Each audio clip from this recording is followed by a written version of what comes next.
40 বছর থেকে আমরা এগুলি বলে আসছি, কিন্তু কিন্তু কোনো সমাধান আমরা পাচ্ছি না।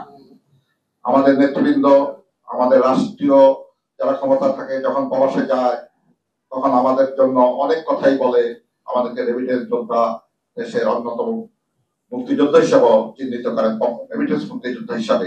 কিন্তু দেশে লেগে ওঠার পর ওনারা মনে হয় ভুলে যায় যে আমরা কি বলে এসেছি প্রবাসী। সত্য কথা কি, প্রবাসীরা পরিবারও অবহেলিত।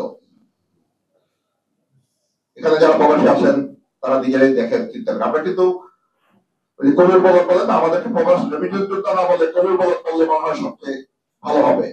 কারণ আমরা পরিবারের কাছে অবহেলিত, আমরা দেশের কাছে অবহেলিত, দেশবাসীর কাছে অবহেলিত, রাজনৈতিক নেতৃবৃন্দের কাছে অবহেলিত। শুধু আমরা কলদের মতো খেটে যাব, এটাই ওনাদের কাম্য।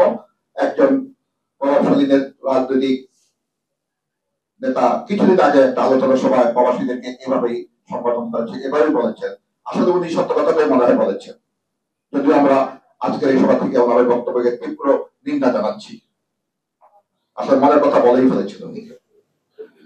তো আজকে সম্মানিত অতিথিবৃন্দ আছেন, ওনারা বাংলাদেশের রাজনীতিতে বাংলাদেশের নীতি নির্ধারণে যথেষ্ট গুরুত্বপূর্ণ ভূমিকা রাখেন।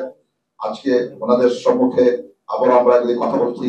আশা করি ওনারা আমাদের কথাগুলি অনুধাবন করে যার প্রয়োজনীয় ব্যবস্থা নিতে হয়